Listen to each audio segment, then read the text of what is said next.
Olá, minhas queridas de todo o Brasil. Então, uma alegria estar aqui com vocês em mais um programa do Sinceronas Cast.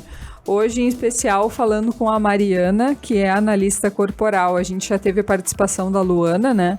Mas elas têm focos diferentes, né, de análise.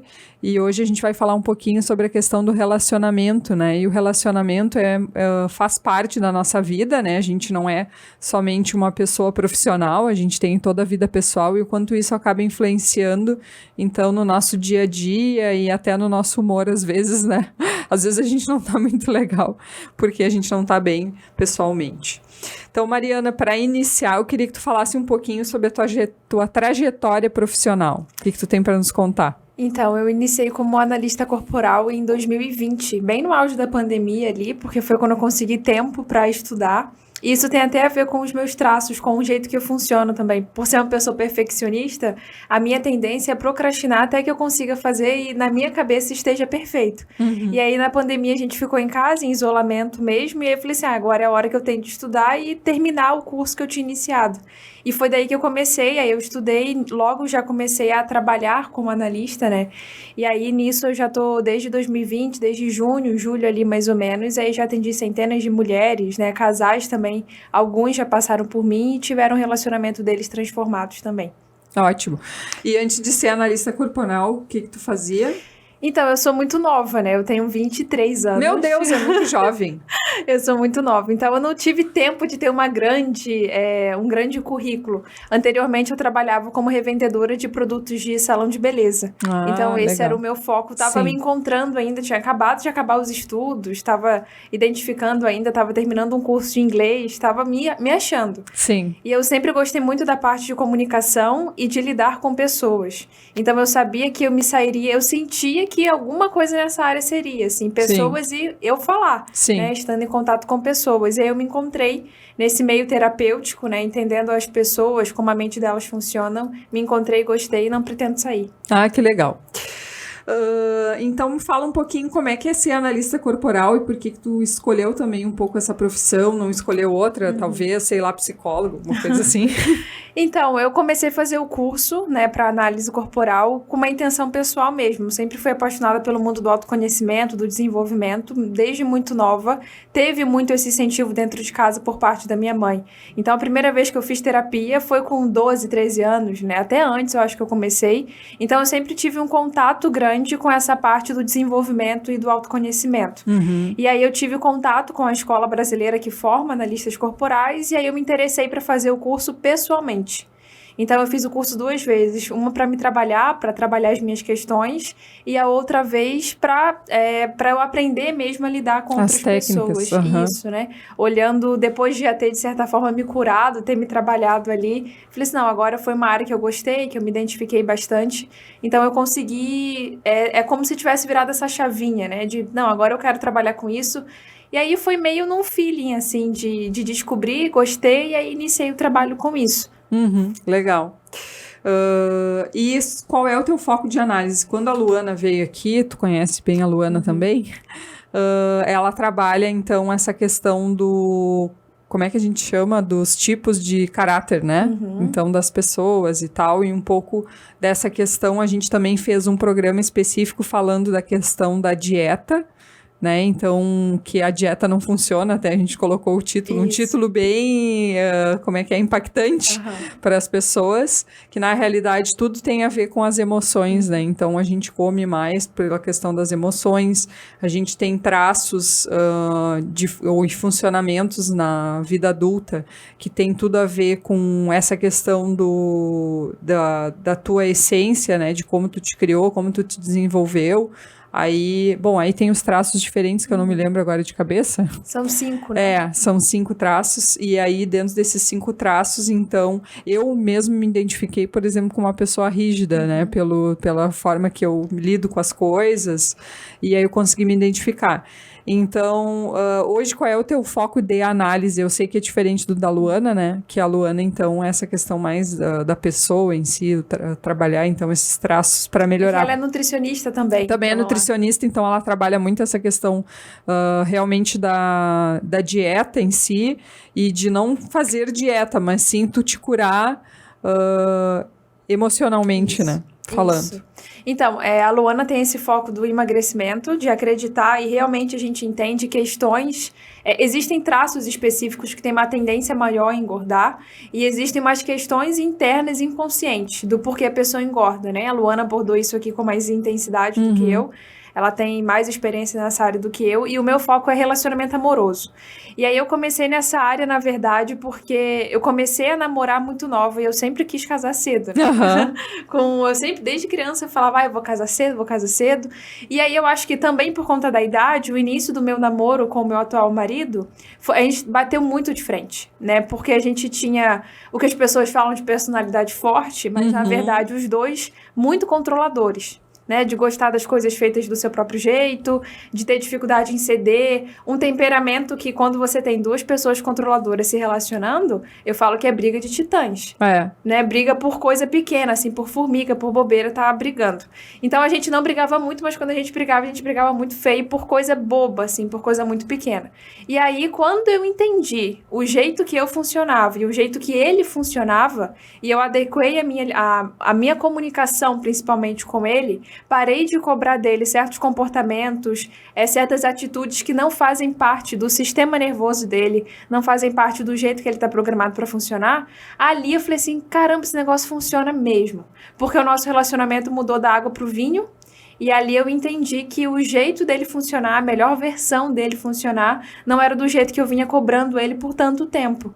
Então, por exemplo, meu marido ele tem um temperamento assim como o meu, mais controlador, mais perfeccionista, né? Como eu comentei, de gostar das coisas feitas do próprio jeito, e ele é uma pessoa muito racional, e eu sou meio que dividida nesse aspecto, meio emotiva, meio racional, uma hora eu dou de durona, outra hora mais manhosa, e acabava que eu cobrava muito dele, muita palavra de afirmação, muito que ele falasse o tempo inteiro que eu era mulher da vida dele, que eu era pessoa, o tempo inteiro, nunca bastava.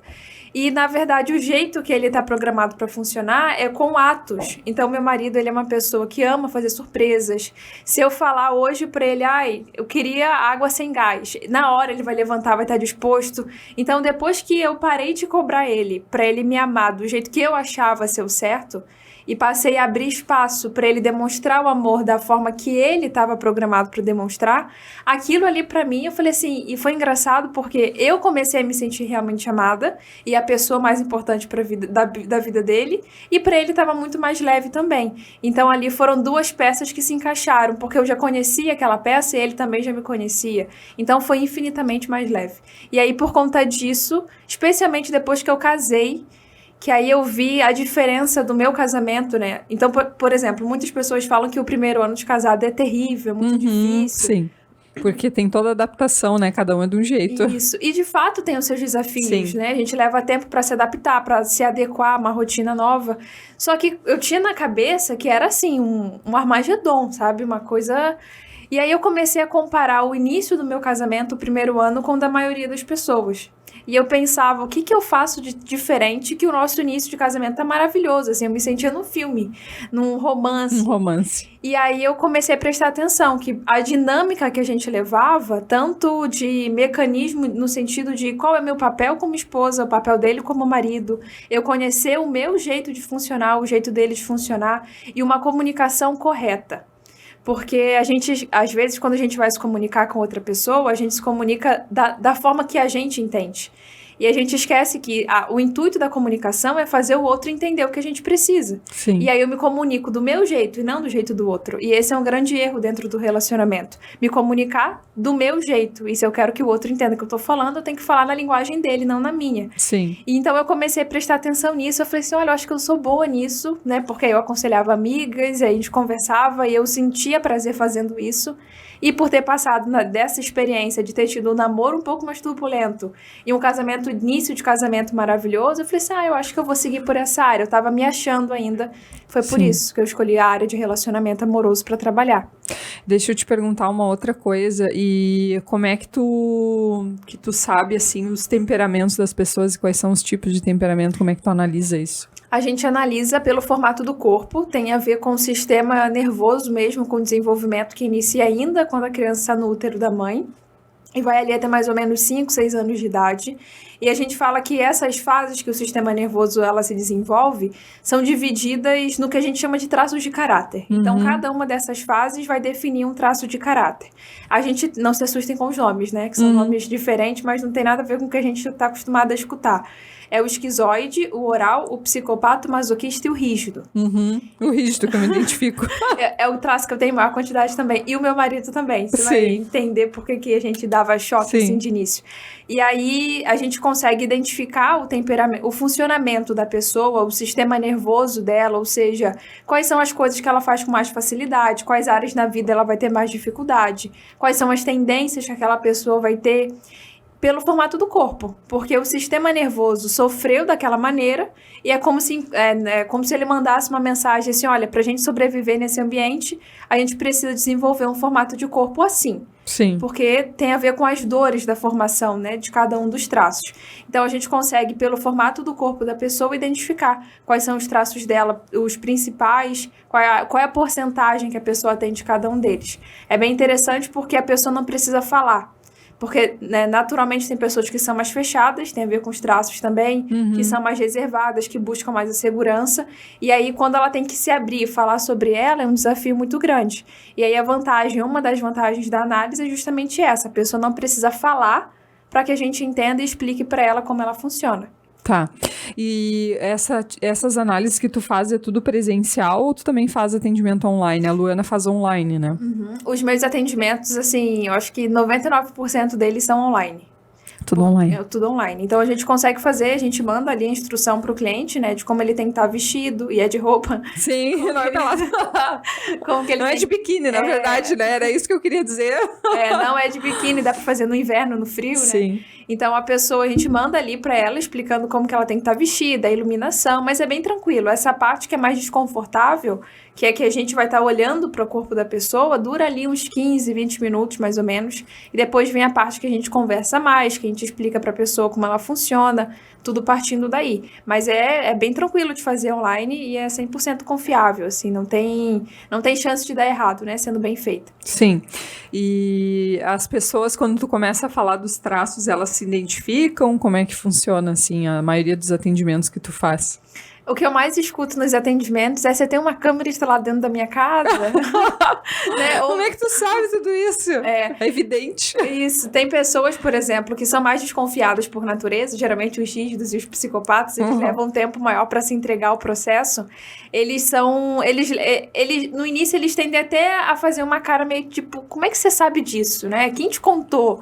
Como é que você teve acesso a questões que eu estava escondendo por tanto tempo? Até esses traços, quando a gente vai analisar pessoas como você mesma disse, que se identifica mais com rígido, a gente já inicia de uma maneira diferente, porque elas são naturalmente mais desconfiadas. Então, mas a maioria das pessoas a gente tem casos que a gente consegue iniciar trazendo questões mais profundas, que doem um pouco mais para elas, e aí logo a pessoa já tá chorando, dependendo do traço, os horários. Verdade, começa a puxar umas coisas, a pessoa já começa a se desestabilizar. Essa foi eu, quando eu fiz a minha análise bem no início. Daqui a pouco, eu nem me maquiei, porque eu pensei, se eu vou me maquiar pra quê? Eu sei que eu vou borrar o rímel, não vai... Eu vou começar a chorar. Então mas a reação é, como que você sabe isso de mim, sendo que você não me conhece, a gente nunca nem conversou. Por isso que eu gosto de, na análise, iniciar justamente explicando para a pessoa, depois de fazer a análise, a leitura ali do corpo dela, explicando para ela como ela funciona. Porque vem aquele choque ali de como que você sabe tudo isso sobre mim, né? Sem você conhecer. E isso passa mais segurança para o cliente também, de que o que você está falando é sério, não é nenhum tipo de achismo, espiritismo, nada disso, né? Sim, é evidente, a fulana aí descobriu tais coisas de mim. E é bem interessante esse trabalho de vocês, porque realmente, assim, ele consegue ter um raio-x quase, eu acho, da pessoa, né? Exato. Tem questões que a gente não entende desde que a gente é criança, que a gente carrega, né? Alguns pontos de interrogação. Eu sempre fui uma pessoa que gostava de me comunicar, mas ao mesmo tempo muito seletiva para amizade. Eu também. Então, assim, amigos mesmo, assim, de eu me abrir, de expor os meus defeitos, o que pra mim é defeito, são pouquíssimos, né? E eu me abro e com alguma pessoa que não é tão íntima, que eu não testei, de certa forma, ainda a confiança, depois eu fico assim, pra que eu fui abrir a boca pra aquela pessoa? O que ela vai achar de mim? O que ela vai espalhar pros outros? Então, e eu carrego isso desde criança. A minha mãe fala, Mariana, desde pequena você tem esse temperamento de gostar, de certa forma, do palco, de se comunicar muito bem, e ao mesmo tempo, assim, de quem eu gostava, eu amava muito. E quem eu não gostava, era, sabe, não conseguia, uma sensação de que realmente muito seletiva.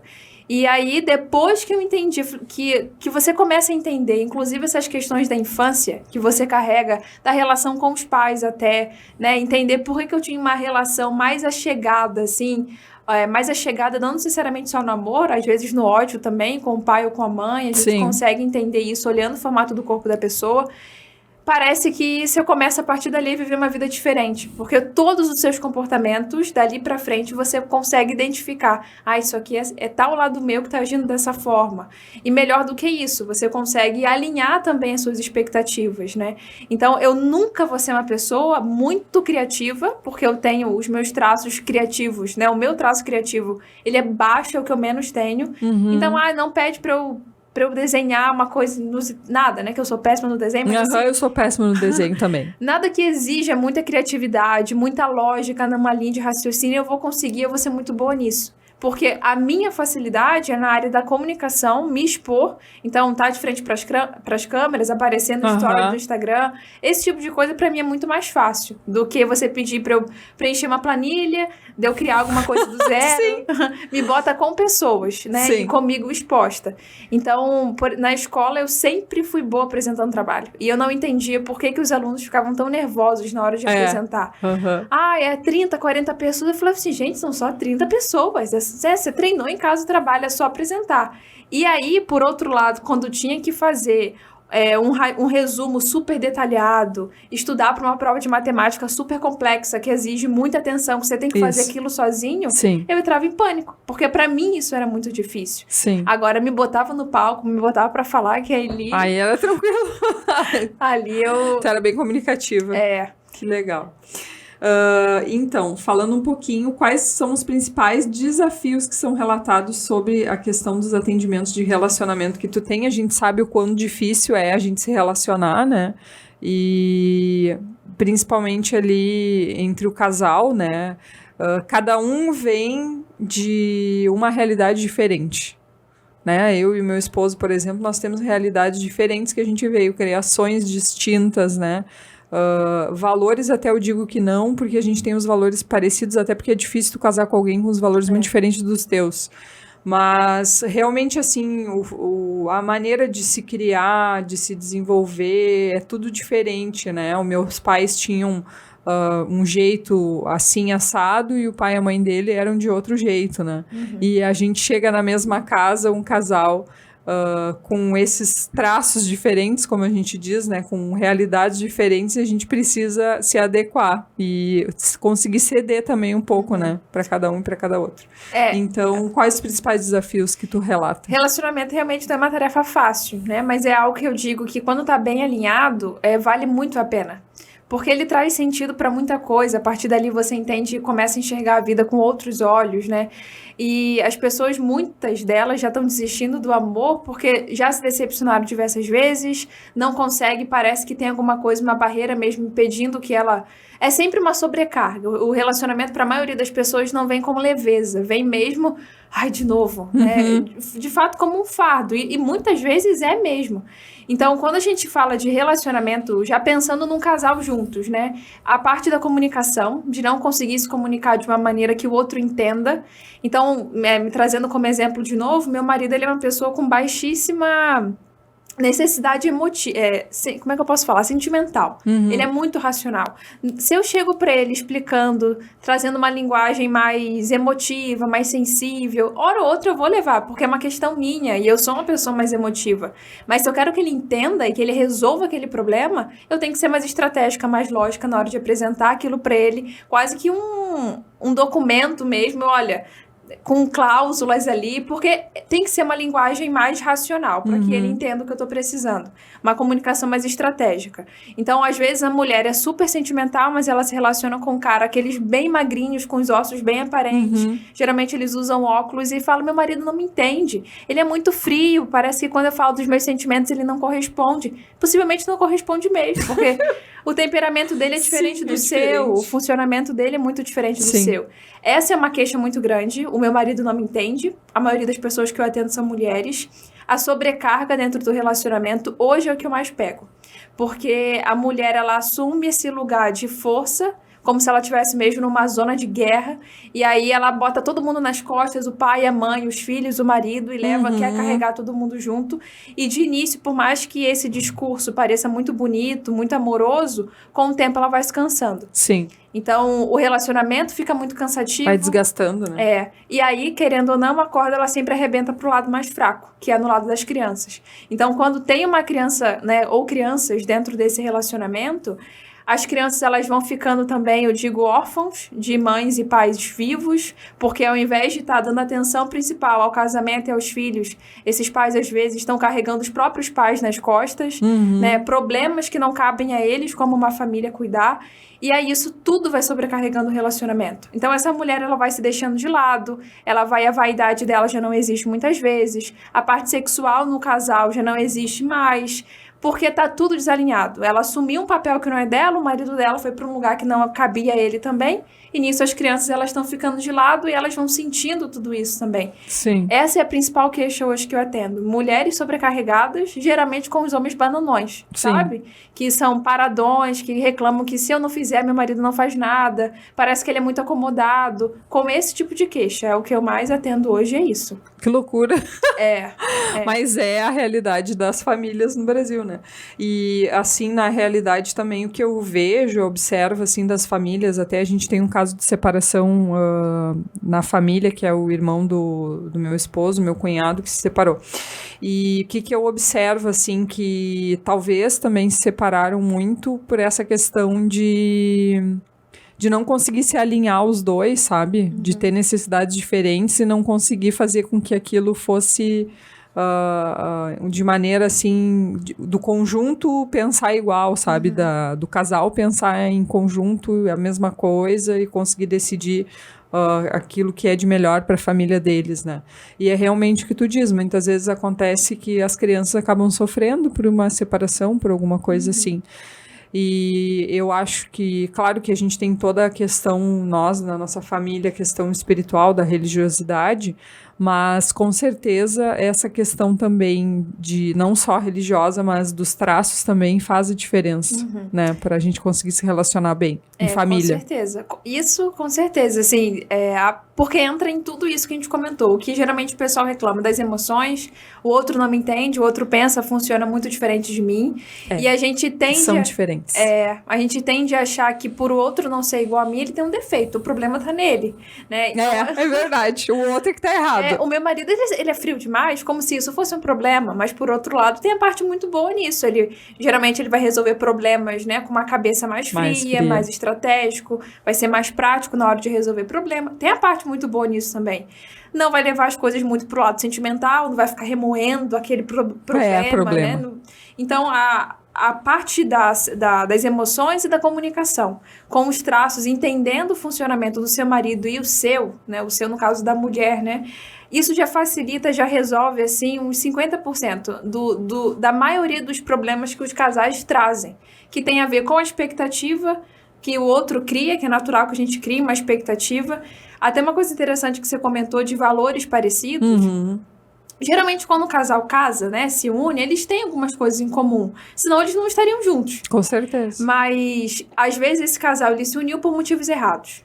E uma coisa hoje que as pessoas esquecem é que quando a gente casa, a gente não está fazendo ali uma extensão da nossa família de origem.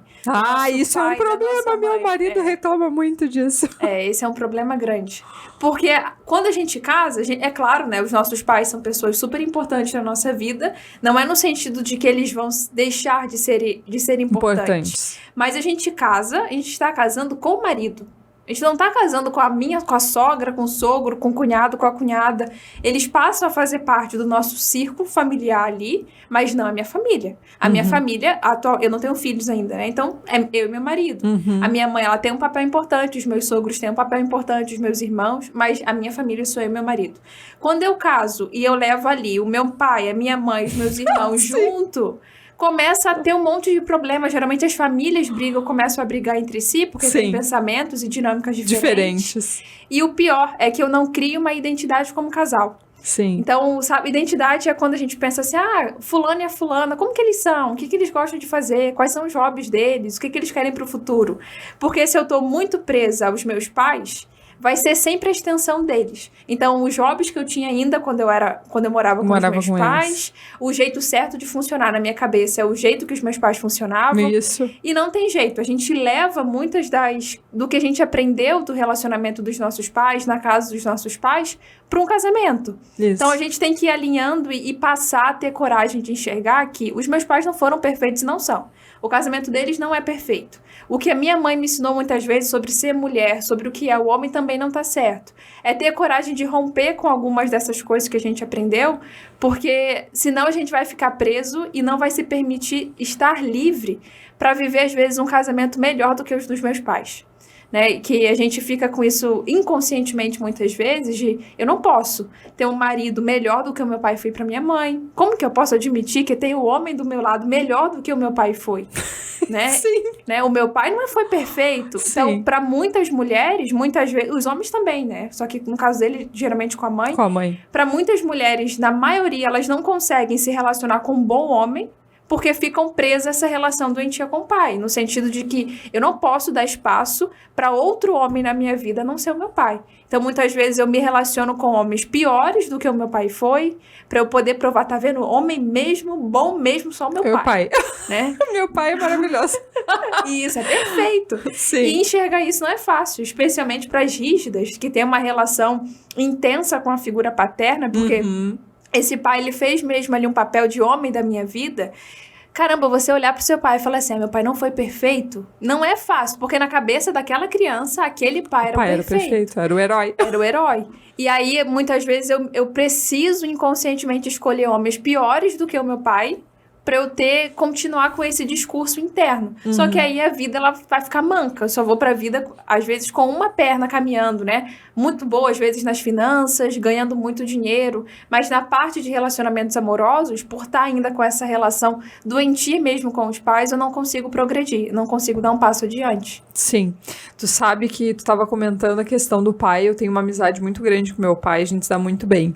E o meu marido, às vezes, ele reclama assim, tu não cortou o cordão umbilical.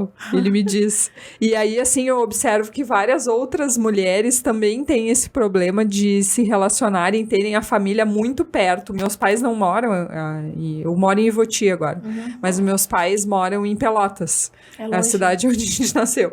Mas eles vêm de 15 em 15 dias, eles vêm a Ivoti, eles acabaram comprando uma casa lá. E a gente tem uma relação muito próxima. E aí o Léo, meu marido, ele diz assim, mas tudo tu tem que contar pro teu pai. Às vezes ele diz, às vezes eu acho que tu conta primeiro pro teu pai e não conta pra mim de segunda vez, sabe? Não sou o primeiro a saber. E eu tenho essa relação forte, eu me lembro, assim, de vezes que, sei lá, eu saí do médico, tive alguma coisa, uma consulta importante, eu ligo. Ai, pai, tu sabia que tal coisa? Não sei o que, parece que eu preciso da aprovação dele, eu tenho essa necessidade. E às vezes, se o seu marido, ele tiver a rigidez alta também, que são traços que tendem a ser mais ciumentos, não sei qual é o traço principal do seu marido, né? Mas são pessoas que têm essa necessidade de ver que o outro tenha ele como a pessoa mais importante da vida. Isso. Então, se minha vontade seria matar o meu marido se eu sentisse isso, porque eu tenho rigidez alta, eu preciso, o rígido, ele tem essa necessidade de se sentir o número 1. O mais importante. O mais importante, a prioridade. E eu falo assim, pro rígido, prioridade não é ser o número 1. A prioridade é prioridade para sempre, no sentido de que se eu for o número 1, tem a opção número 2. E pro rígido, se eu deixar de ser perfeita, o 2 vai assumir o meu lugar. Então, não pode, para a cabeça do rígido, não pode existir outras opções.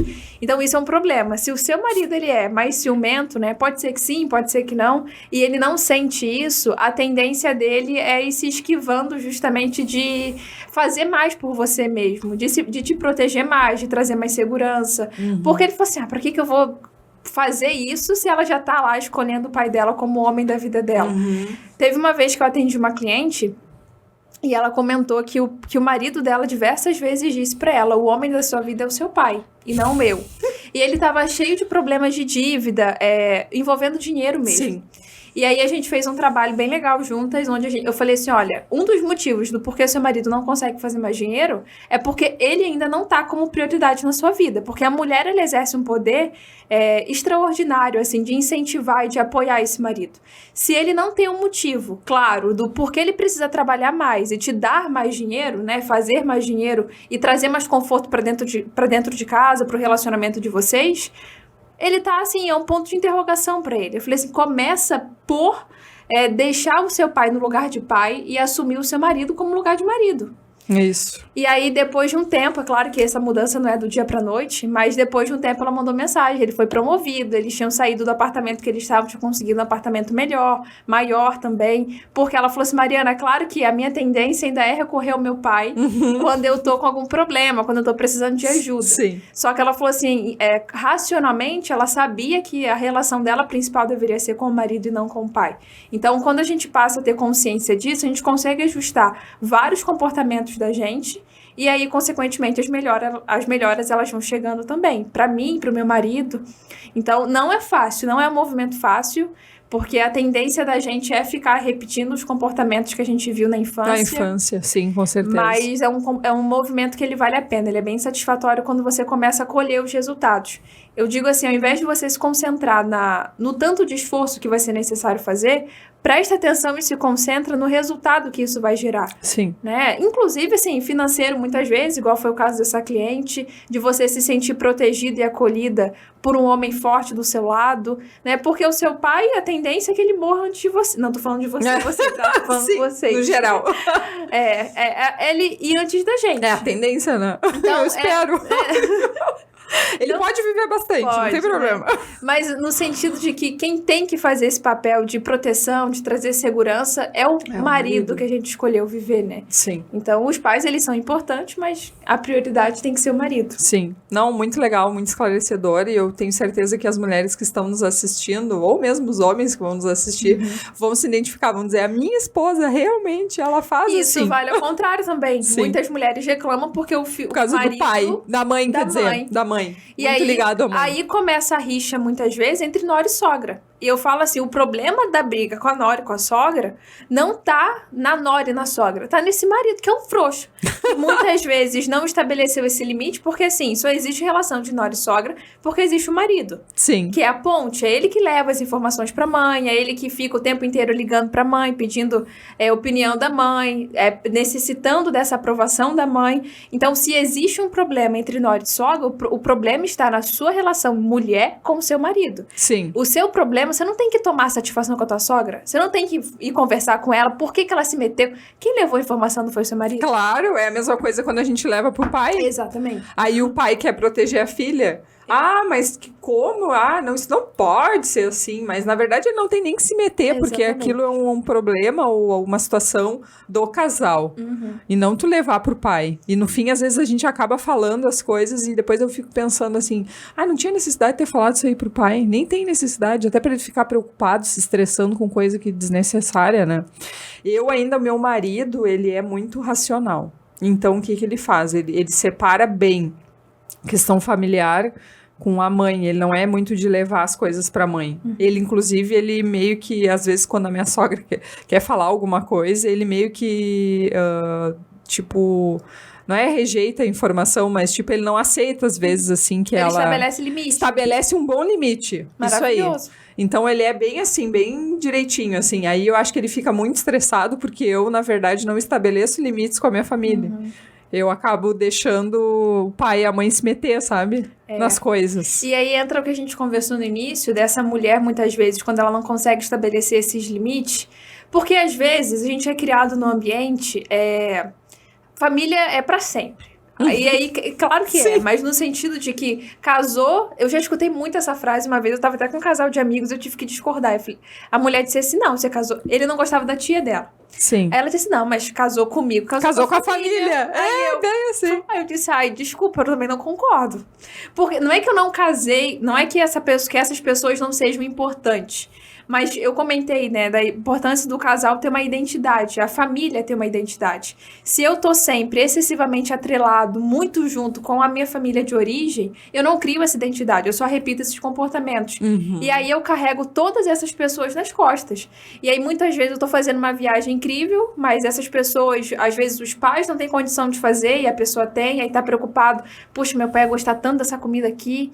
A pessoa não consegue aproveitar porque ela não tem condição de dar para ela, para os filhos, para o pai, para os sobrinhos e para os irmãos. E ela não consegue relaxar. E o problema não é querer o bem para essas pessoas. O problema é eu achar que se eu deixar de ter, a outra pessoa vai ter também. Não vai. Então, quando a gente começa a carregar tanta gente nas costas, a vida vai ficando muito pesada. Muito pesada. Que é o que a gente fala da relação de dependência emocional mesmo, Sim. né? De eu sentir que eu preciso da aprovação do outro para eu tomar uma decisão. Eu preciso que o outro aprove o que eu vou escolher para eu tomar essa decisão de forma tranquila. E nem sempre vai ser assim, né? A pessoa nem sempre vai aprovar. Os nossos pais, na maioria dos casos, querem o nosso melhor, mas às vezes é o melhor na visão deles, Isso não mesmo, na visão da gente. E não na visão da gente. Então é necessário a gente ter esse afastamento. Eu gosto do afastamento certo físico, assim, especialmente no início do casamento. Assim, não mora atrás de sogra, não mora atrás da sua mãe, porque a chance de dar problema é muito maior. É muito maior, porque eles se metem. Mete, né? Eles se metem bastante. E às vezes a gente paga pra isso, no sentido, às vezes eles estão pagando pra isso, desculpa, né? Às vezes a sogra cedeu o terreno da frente. E, de certa forma, ela pagou pra se meter na sua vida. Porque ela te deu um pedaço de terreno que vale dinheiro. Sim. Então, às vezes, não compensa. Financeiramente, não compensa. Não compensa, depois dá problema. E muitas vezes a pessoa vai morar longe, mas tá todo dia, o dia inteiro no WhatsApp conversando, o dia inteiro ligando, conta o dia inteiro como é que foi, todas as decisões que tá tomando. E, gente, vamos ser realistas. Na vida adulta nem dá tempo de a gente ficar o tempo inteiro no WhatsApp, né? Verdade, não. Então, casou, quem casa é adulto. A gente casa, a gente tem que começar a bancar as nossas decisões. Não, eu acho muito engraçado agora trazendo pro meu pai. Ele, às vezes eu fico dias sem falar com ele me manda mensagem, oi, mana, o que aconteceu? Tu sumiu? Tá tudo bem? Ele sente a necessidade de eu contar as coisas pra ele. E claro que eu fico aí, na verdade, eu me sinto na obrigação de ter que falar as coisas. E não é por mal que ele faz, mas é porque ele quer ajudar, na verdade. A intenção dos pais, na maioria dos casos, né? É boa, exatamente. Sim. Então, tem como a gente filtrar até o que vai contar, né? Então, não é uma tarefa deliciosa. De início, a gente fica se sentindo culpado, a gente fica se sentindo em dívida. Tô escondendo. Parece que a gente tá fazendo alguma coisa errada. Sabe quando matava a aula, né? Sim. E aí você fica assim, se meu pai descobrir que ele vai desistir de mim, né? Vou apanhar quando chegar em casa, alguma coisa assim. A sensação que a gente fica, às vezes, é essa. Eu tô tomando uma decisão diferente do que o meu pai aprovaria, do que minha mãe aprovaria. Parece que aquilo ali é um peso. Eu não posso. E, infelizmente, não tem outro jeito de romper com isso, a não ser indo pro caminho oposto. Rompendo. Então, pro caminho oposto... Eu entendi.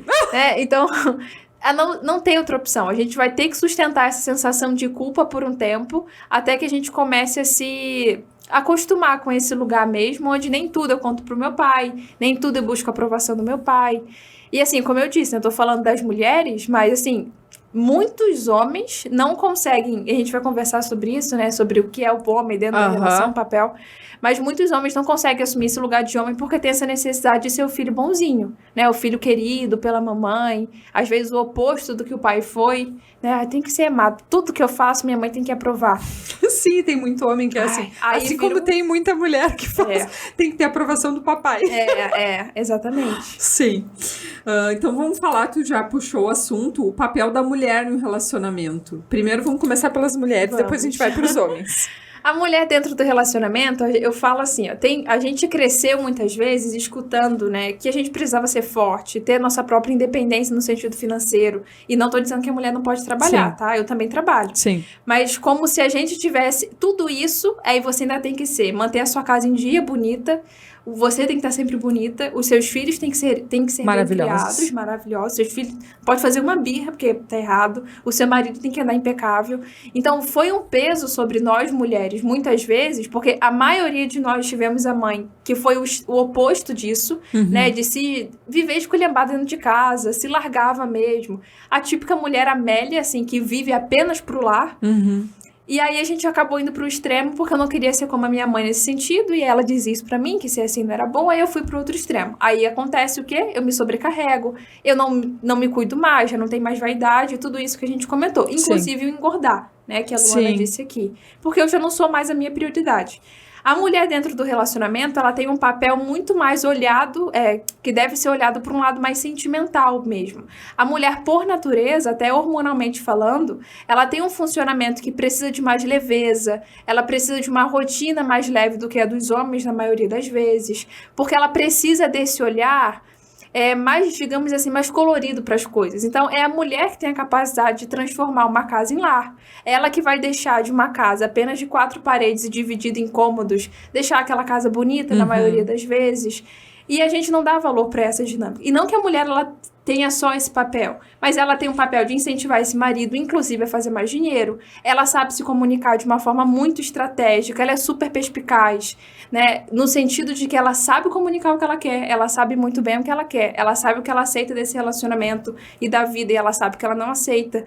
Então, quando eu falo dessa mulher, que para a maioria das pessoas é uma mulher mais antiquada, não é no sentido de que uma mulher ela vai viver o dia inteiro com o cabelo jogado para cima, esfregando o vaso e limpando a casa, né?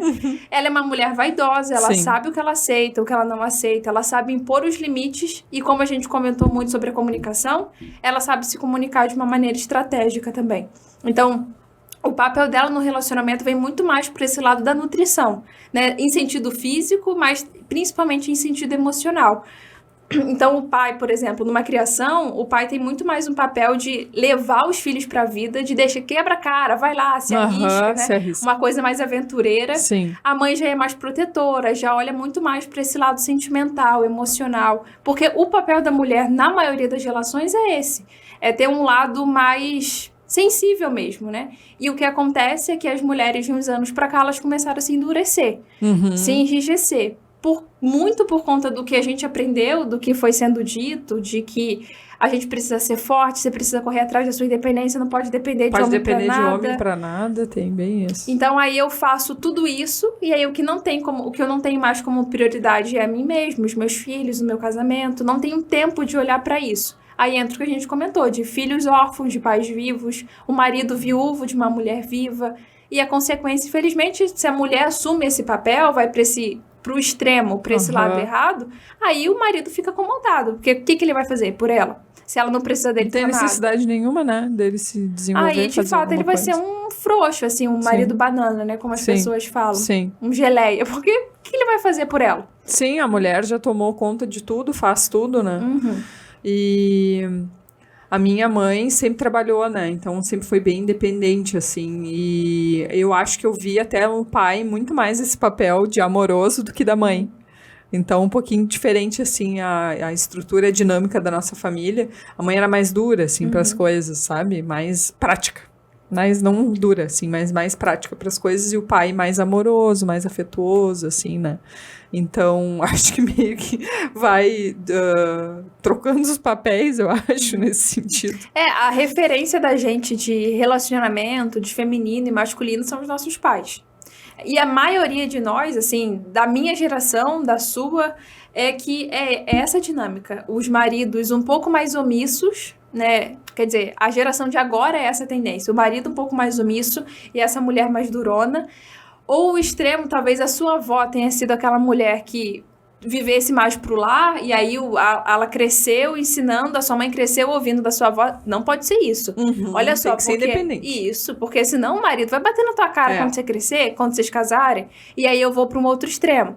Então, assim, se uma mulher ela é criada nesse ambiente, a referência que ela vai ter de feminino é essa. Então, eu cresço, os meus filhos, eles são criados muitas vezes né, tá aqui, eu te encontro de noite eu te dá um abraço, bota você pra dormir, mas não tem aquele olhar mais emotivo mesmo, de olhar para as necessidades emocionais daquela criança, que o homem não tem a capacidade que a mulher tem de fazer isso, não que o pai não faça isso, mas é diferente do papel da mãe.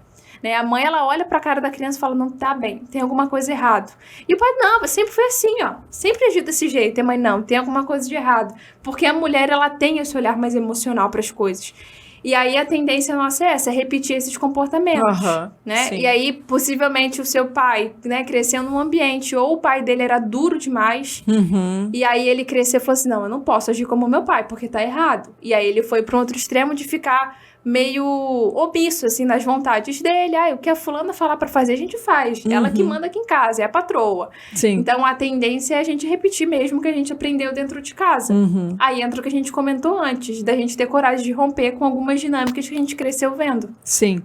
E ali, lembrando um pouco lá do pai, o pai, na verdade, cresceu sem a mãe dele, ele tinha os tios que meio que assumiram, então ele tem toda essa questão que eu acho que também acaba modificando. E tinha mais uma coisa que eu ia falar da minha família que eu queria trazer. Eu já até esqueci. Esqueci, deixa assim. Depois, se vier, a gente fala. O papel do homem, então, num relacionamento, já que a gente falou bastante do papel da mulher, né? Dela ser mais amorosa, né? De acolher mais os filhos, né? Então, esse papel realmente mais emocional, assim, da casa. Então, qual seria o papel do homem? Que hoje a gente vê muitas famílias, às vezes, com os papéis trocados, né? É o que a gente mais vê, o mundo invertido, né? Invertido. O homem, a gente foi perdendo isso com o tempo, mas o homem, ele tem que ser essa figura de força mesmo dentro de casa. Então, isso vale tanto pro sentido emocional, o homem que é muito sentimentalzinho, que tudo no sentido, não que ele não possa ser sentimental ou que ele não deva ser amoroso, longe de mim falar isso, né? Mas no sentido de que eu não consigo trabalhar hoje, tá com uma coisa ruim. Sabe isso que a mulher tem? De TPM, ela chega no trabalho e chora. O homem não tem tempo, não é pra ele ter tempo de ficar pensando nisso. Ele tem que ter essa postura mesmo de mais força. Então, o papel do homem é proteger, trazer segurança. Ele tem que ser capaz de prover essa família sozinho.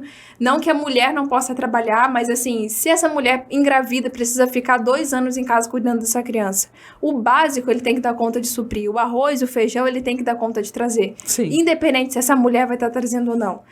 Eu gosto muito de um exemplo que a gente pensar mesmo no motorista na carona. Né? O homem tem que assumir esse lugar do motorista, que é onde ele tem que estar alerta, ele tem que estar atento, ele tem a responsabilidade de proteger quem está ali no carro junto com ele. Enquanto isso, essa mulher que está ali na carona, ela consegue relaxar, curtir a vista, escutar uma música. É importante que o homem ele esteja mais sob tensão a maior parte do tempo e a mulher mais relaxada.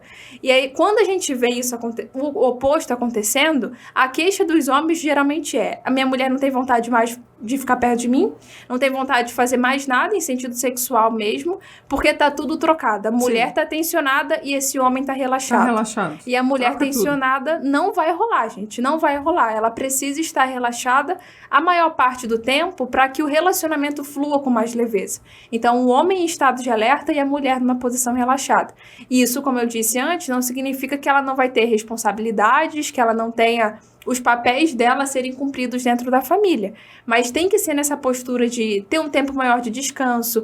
É esse cara que tem que resolver os problemas maiores dessa família. Sabe? Bater no peito e falar, pode deixar que eu vou resolver isso aqui pra gente. Pode ficar tranquila. Sim. Né? Sim. Fica aí que eu vou resolver isso. A mulher, ela passa a admirar e respeitar esse homem muito mais. Porque com certeza. Fala, né, qualquer coisa que vier aqui, esse cara resolve.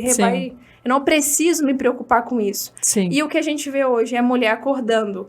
O que será? Será que a gente vai ter dinheiro no final do mês para pagar todas as contas? Às vezes até preocupado com o básico mesmo, da comida, da moradia, de ser despejado. Sim. Isso, ninguém merece viver desse jeito. E aí, quando a gente vai pro extremo da mulher assumir esse lugar, que às vezes ela precisa ir pra esse lado, quando esse homem é frouxo mesmo. E aí entra também, né, por que ela escolheu um homem desse, existem questões por trás. E tem, na maioria dos casos, tem como a gente reverter, porque é mesmo uma energia olhando até para a parte hormonal. Né? Os homens, eles produzem pelo menos 10 vezes mais testosterona do que a gente, nós mulheres. É natural que eles tenham mais força. É natural que eles não tenham tantas oscilações hormonais como a gente. A gente acorda de um jeito e vai dormir de outro, né? De tanto que a gente oscila hormonalmente durante o dia. Sim. Então, é esse cara que tem uma capacidade maior de fazer dinheiro com mais facilidade do que a mulher. É esse cara que tem a responsabilidade de proteger essa família e trazer segurança para essa família. E hoje, querendo ou não, quando a gente fala de segurança, é em todos os sentidos, né? Financeiro, emocional, sexual. Ele não é essa figura autoritária que a gente tem muitas vezes, que fala de um homem forte. Ele tem essa postura de alguém que te protege, vai ter você como prioridade, não vai correr pra mãe dele quando aparecer qualquer problema. Sim. E ele tá ali com essa postura de você pode relaxar que de você eu cuido. Sim, sabe? Isso aí. Então, o que falta hoje é as mulheres admitirem que querem um homem desse, porque na maioria das vezes, hoje, isso é visto como algo negativo, né? Até às vezes como algo machista. Ai, que machista esse pensamento. Mas no fundo, né? O que a maioria das mulheres teriam desejo de viver. Que é esse relacionamento onde eu posso ficar tranquila. Eu não preciso ir dormir preocupada se amanhã vai ter ou não o que comer dentro de casa. Ou assim... Meu marido vai prover. Meu marido vai prover. Pelo menos o lazer ele vai prover. A alimentação ele vai prover. Uma coisa que eu tinha pavor, que eu cresci escutando, vendo na maioria dos casais. Casa... E no início do casamento precisa da ajuda dos pais. Sim, né? Eu, graças a Deus, a gente não teve essa situação, mas eu conheço pessoas que sim. É de fato o início muito mais difícil, porque até então se trabalhava fora, eu tinha que sustentar a mim, porque a maioria das pessoas moram com os pais, não paga aluguel, não paga alimentação. Isso mesmo. Então entra nesse, de fato mais responsabilidade, e eu pensava, eu olhava e falava assim, gente, que horror, né? Tipo, por que eu saí da casa da minha mãe e continuo dependendo? E aí quando eu conheci meu marido, eu era muito nova, eu tinha 16 anos, mas a gente não casou logo, né? Sim. Depois a gente começou a namorar, noivou, enfim. Mas o que mais me chamava a atenção nele é que eu ficava tranquila no sentido de que se qualquer dia o trabalho dele parar de dar certo, ele vai ser, se ele tiver que pintar, construir, fazer qualquer coisa, ele vai fazer. Isso. Então, essa era uma das coisas que me deixava tranquila, porque ele me passava segurança naquilo. Então, é como se o meu trabalho viesse mais como um extra, um hobby até, né? Um hobby... E que traz dinheiro, traz retorno financeiro. Um hobby remunerado. Um hobby remunerado, um hobby caro. Uhum. Mas, assim, ter a segurança de que eu não vou passar aperto, eu não vou ter que ir no mercado contar moeda. Será que vai dar pra levar o arroz e o feijão ou só posso levar o arroz? E isso eu olhava e pensava assim, Deus me livre viver desse jeito. Então, claro que às vezes acontece, nada impede que o meu marido perca o emprego, a situação deu uma mexida, nada impede, mas eu tenho certeza que... Ele vai atrás de outra coisa, ele não vai ficar sentado em casa esperando. É muito broxante pra mulher, né? Ela tá às vezes lá lavando, cuidando de criança, limpando o rosto de criança que tá encatarrado, fazendo tudo, e o cara tá parado lá assistindo futebol. Nossa, graças a Deus eu não tenho esse problema. Meu marido ajuda muito, muito lá em casa. Mas tem muitas situações de famílias que as mulheres reclamam muito do marido, porque o marido não ajuda com as crianças. Deixa tudo com a mãe. Eu, graças a Deus, meu marido, assim, é excelente nessa parte. Ele ajuda um monte, assim. Não tenho o que reclamar dele. Mas muitas mulheres reclamam. Os filhos é só comigo. O meu marido não ajuda em nada. E aí ele não assume o papel de pai. Querendo ou não, o pai também tem que ter responsabilidade. Com certeza, né? E existem diversas responsabilidades na criação. E especialmente, assim, o homem, o pai, ele tem o dever de mostrar para essa mulher, a filha, no caso, de ajudar ela a desenvolver autoestima. É ele que vai mostrar o que você deve, o que você não deve aceitar de uma figura masculina, como que você deve aceitar ser tratada. É ele que ensina para esse filho como ele deve ser homem na vida, né? Então, até isso que a gente comentou do pai ter uma postura mais, vai lá, experimenta, dá a cara a tapa. Para isso acontecer, esse pai, ele precisa estar presente, né? A gente comentou do homem ele ser o provedor. É claro que se pensar assim, em 24 horas, né? O mundo ideal é que esse homem ele trabalhe muito mais do que essa mulher. Sim. Do lado de fora, né? Porque dentro de casa, a mulher trabalha, se ficar só em casa, ela trabalha tanto quanto ou mais do que esse homem. Mas no sentido de que a imagem que essa criança precisa ter de quando ela lembrar é o meu pai protegendo a família, deixando a gente seguro, e é assim que eu preciso repetir o meu relacionamento lá na frente. Né? Vão existir falhas no relacionamento, isso é inevitável, na criação desse filho, isso é inevitável, mas assim, o máximo que dá pra gente, como é que é a palavra? Da gente diminuir isso, né? Melhor para essas crianças. Sim. Então, é importante que esse casal tenha vida como casal, é importante que esse pai tenha uma qualidade de tempo, né, com essas crianças, para que elas cresçam adultos mais saudáveis e com boas referências. Ótimo, muito bom. Tá muito bom o nosso bate-papo. Agora eu vou para a pergunta final, porque daqui a pouco a gente já tem 1 hora de programa, né? E aí passa voando. Como a gente consegue construir um casamento forte? Aquele casamento blindado, acho que tem um livro assim, né? Casamento blindado. Não conheço esse, mas assim, são alguns fatores, né? Importante. O que você comentou dos valores, ter os mesmos valores, isso é muito importante. Olhando mesmo, você comentou da parte espiritual, se isso é um valor indispensável para você, muito difícil vai ser muito difícil você casar com alguém que não tem a mesma coisa. Vai ser, a tendência é realmente ser um casamento mais fracassado, quando os valores são muito diferentes. Mas existem alguns pilares. Eu sempre digo que a mulher, ela tem vários papéis, ela desenvolve na vida dela. O principal é o guarda-chuva, como eu digo, é o papel mulher. Então, ela precisa estar bem com ela precisa estar bem com o marido e a vida em família. Então, dentro disso, a gente trabalha de forma mais profunda, né? Primeiro, a relação dela com ela tem que estar muito boa. Ela tem que saber analisar bem as suas emoções, ela tem que saber identificar essas emoções, inclusive para passar isso para o marido dela quando é necessário. Porque o que acontece muito é a mulher que ela é muito workaholic, né? No sentido de trabalha, muitas vezes como fuga, porque eu não tô bem com as minhas emoções. Sabe aquela coisa assim, até de esperar o Uber, quando você pede um Uber, você tem que esperar o carro chegar até você, você fica angustiada e geralmente essa mulher vai até o carro porque ela não consegue ficar parada. Esperando. E isso tem a ver com as emoções mesmo. Eu não consigo ficar bem comigo porque isso me deixa angustiada. Então, o primeiro passo é você estar bem com você. Depois, construir um relacionamento de sucesso. Isso, mesmo que você já esteja dentro de um relacionamento, é possível fazer as pazes de novo com o espelho, melhorar a sua autoestima, saber o seu valor como mulher. E dentro desse relacionamento, vocês precisam ter a questão da divisão de papéis, que a gente comentou. Isso aí vai resolver, assim, boa parte dos problemas. Sim. Né? E esses problemas também não são resolvidos do dia para a noite. É uma construção. Né?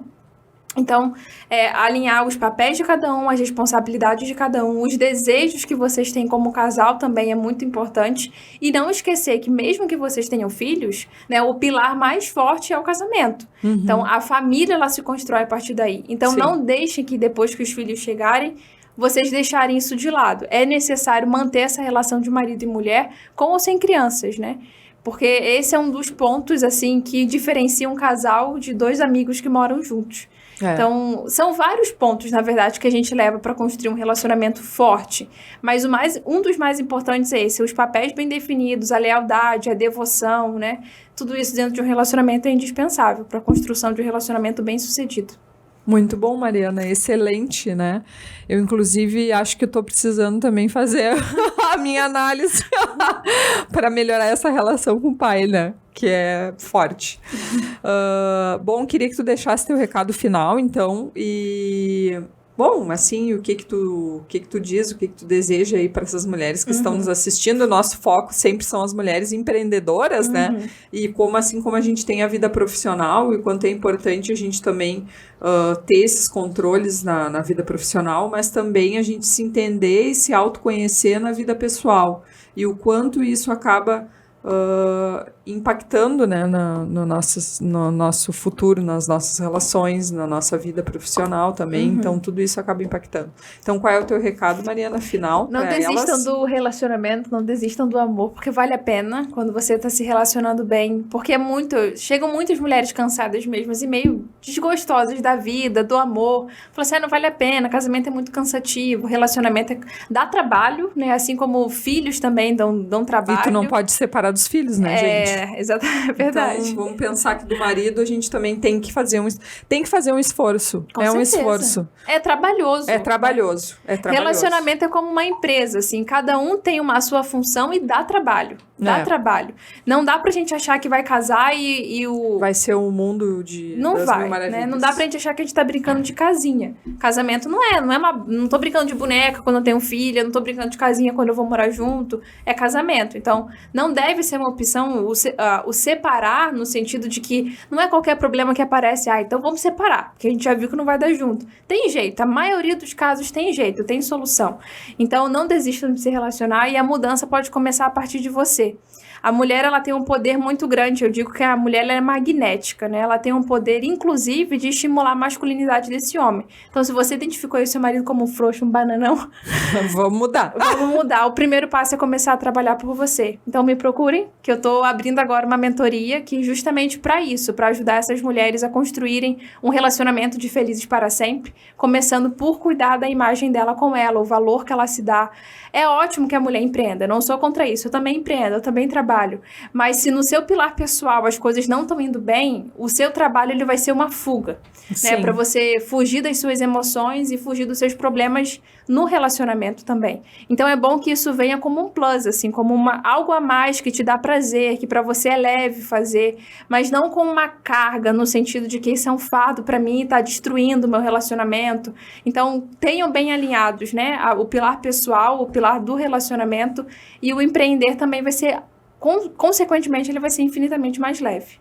Nossa, muito legal o nosso bate-papo. Gostei muito, Mariana, de conhecer. Eu também. Qual é a tua rede social? Eu sei que eles mostraram aqui, mas só para ficar, para quem tá só escutando. É mari.analista corporal no Instagram. E aí pode te buscar, falar no direct. Isso. Tem um link também lá na bio, que leva direto pro WhatsApp, né? Tá, e aí conversar contigo. Isso. Aí a gente alinha, quem sabe marca uma chamada de vídeo para você entender melhor meu trabalho, o que dá para eu te ajudar, pra gente se conhecer um pouquinho melhor. Então procurem a Mari, né? Fiquem à vontade aí. Espero que vocês tenham gostado do episódio de hoje. A gente sempre traz pessoas especiais e com essa questão de trazer as coisas e fazer as coisas com muito carinho para que vocês possam aí se utilizar desses conhecimentos e melhorar também não só a vida profissional, que a gente traz muitas empresárias para conversar, mas também se autoconhecer e ter uma vida pessoal melhor e mais saudável e um casamento aí de sucesso, né? Um casamento forte, que também faz toda a diferença a gente ter uma família bem organizada. Muito obrigada, até o próximo episódio, tchau! Tchau, obrigada pelo convite, pela participação.